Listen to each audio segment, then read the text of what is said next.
La corriente de magnetización, como la que se ve aquí en la figura, está para 60 Hz y en la parte de abajo para 50. Este es un ejercicio del problemario. Es la corriente que se tiene para energizar el núcleo de un transformador. Servidor Felipe Uribe para ayudar a guiar esta plática. Bien, como vemos en la imagen de aquí arriba, cuando conectamos una fuente de voltaje, la de suministro de energía eléctrica de la compañía, 127 coseno de 2pi por 60, 377 por t, vamos a tener un circuito conectado con el devanado primario, es decir, en el lado primario del transformador, y va a haber una corriente que circule por dicho devanado. Esto es lo que arranca el funcionamiento del transformador. En pocas palabras, dice aquí que la corriente fluye en su circuito primario, incluso si el circuito secundario está abierto. O sea, sabemos que no importan las condiciones del extremo receptor del circuito secundario, va a haber un flujo inducido, pero y puede haber un voltaje, de hecho hay un voltaje en el circuito extremo receptor, pero no hay corriente. Bueno, regresamos al punto de la fuente y de la corriente que se suministra aquí. Dice que esa corriente total va a tener dos componentes. Hay quien le llama corriente de excitación del transformador o corriente de arranque. Va a tener dos características, como dice aquí en letra azul. La corriente de magnetización IM es la primer componente, que es la que se requiere para producir el flujo en el núcleo del transformador. ¿Cómo se produce ese flujo? Se excitan los dominios del material ferromagnético, se alinean en cierto sentido después de un tiempo determinado, que precisamente coincide con las características de un transformador, que es darle un retardo de 90 grados o pi sobre 2. Y bueno, esa es la primer componente, la corriente que va a producir el flujo. Y la segunda parte de la corriente sería la corriente de pérdidas en el núcleo. Aquí lo representan con la letra I, H más E, que es la que se requiere para compensar la histéresis y las pérdidas por corrientes parásitas. Aquí tenemos la expresión 230, que es el total de la corriente de excitación del transformador. Es simplemente la suma de estas dos componentes. Aquí se ve la corriente de pérdidas. Y bueno, vamos a continuar.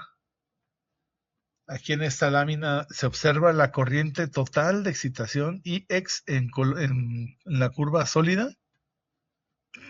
Vean qué característica tiene. Y el voltaje original de la fuente.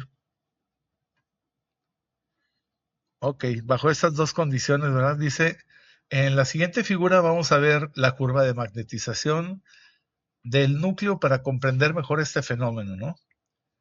Si se conoce el flujo en el núcleo del transformador, entonces la magnitud de la corriente de magnetización se puede establecer directamente en base a esta fórmula, a esta curva que viene esta a continuación.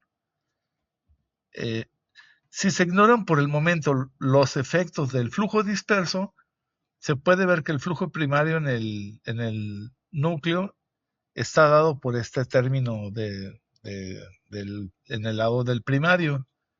Es decir, el total del voltaje dividido entre el número de vueltas del primario, y bueno, la integral, ¿verdad? Es el flujo del primario completamente. Y si relacionamos, como dijimos en esta expresión, eh, el voltaje está aquí en la parte de la figura 211b. Lo que nos quieren dar es el scope de que hay un desfasamiento entre el flujo y el voltaje. ¿Por qué? Porque un transformador básicamente es un convertidor inductivo.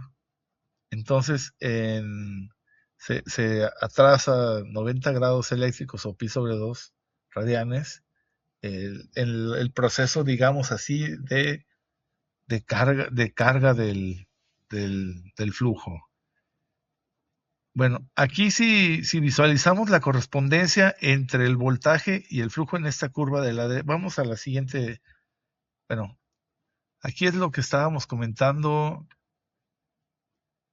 del comportamiento de la curva de magnetización va a dictar la secuencia de esta corriente. Vamos, les decía, esta lámina está un poco más clara. Aquí vemos en línea, en una curva con lineado, y en color azul aquí adicional, vemos que el voltaje tiene una característica de una función coseno omega de t.